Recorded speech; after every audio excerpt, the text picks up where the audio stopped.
Hey all, so we're going to take a look at this guy. This is what Pearl refers to as their Uni-Lock style tom mount. We're going to talk about when you would need to use this and how to set your tom up properly with it. Now you may be used to your tom mounts looking something more like this, something that has a ball and socket joint, or at the very least coming out of the adjustment point, a bar that goes out and then up. And it's this vertical part where the tom actually mounts to. While DW, they've been making tom mounts like this for quite a while, Pearl has only recently entered into that game. And in fact, they still sell some of their kits using this older style tom mount. But even though I call this older style, don't be confused with this being some sort of low end tom mount. As you can see in this shot here, this other tom mount, this is from some old kit, but that other mount is a very low quality one. This Pearl one is really heavy duty. Now, when I say that this is an older style, I do want to emphasize that this Uni-Lock tom mount has been around for at least 25 years. I had a Pearl kit that I got in the late 90s, this Pearl Prestige Session Select. And when I bought that, it came with Uni-Lock style tom mounts. So it has been out for a while and is to a certain degree tried and true. So with that said, when do you need to use the Uni-Lock hardware or the similar style gyro hardware that Pearl makes? Well, you would need to look at the tom and the suspension system that it's using. They have two cases, either what they call the Optimount, or in my case, for my Pearls, they use what's called the ISS Suspension System. Now, the look of these, they have actually changed slightly over time. At one point in time, they came with these really annoying rubber tops to them. Overall, they've been unchanged though. If you happen to get a set that has these little rubber tops, I highly recommend you glue them into place. Currently, Pearl offers, I think, two different sizes on these guys. So this one here is supposed to be 4 inches by 4 inches. The model on this is TH900S. Sometimes you'll see that with or without the hyphen. I was originally thinking the S stood for short because they have a longer version of this as well. Except that the long version, that model is TH900I. Not sure what the I stands for, but we'll go with it. That one is, I believe, 13 inches down. Now, one word of warning though, supposedly that one is only 3 inches on the throw part instead of 4 inches on this. So be just really mindful before you go out and buy any hardware like that.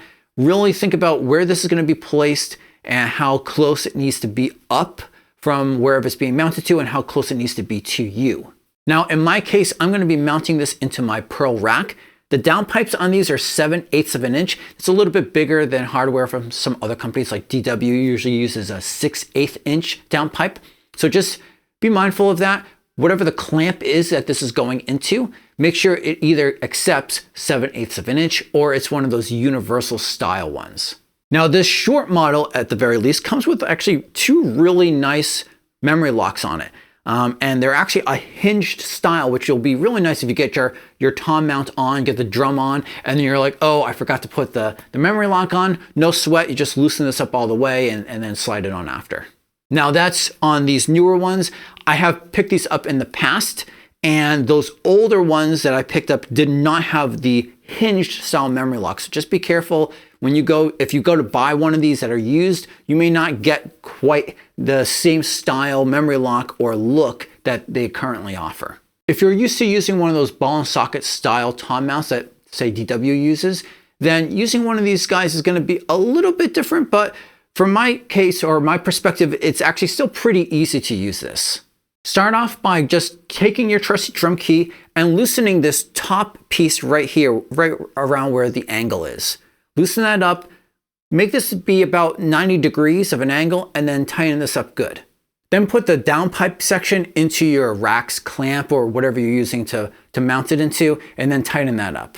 One word of warning, whenever you go to adjust this angle, be sure to loosen this up all the way, all right? You don't have to take this out, but make sure it's nice and loose. You'll find that once you have the tom on here, you could actually try to push down with the tom and tighten up this angle, but you don't want to do that because doing so could damage this mechanism here. And once it's damaged, it may droop down at certain points.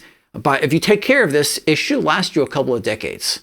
Okay, so back to mounting the drum. Now, the tom it should already have the mounting system on it, right? There should be a hole on the mounting system that accepts the angled part of the tom arm. You might think, oh, I should just slide it in all the way, but you don't want to do that because this part right here will actually make contact with the tom. And you don't want to do that, one, because maybe it will damage the finish, but also it's not really isolated then, right? The hardware is now touching the shell. So make sure you back it off at least a little bit, but actually you could back it off quite a bit more than that. Keep in mind that this is really a point of configuration for you, right? If you can imagine that the tom arm is facing you and the drum is there, depending on how far in or out it is, that will allow you to have the drum closer or further away from you.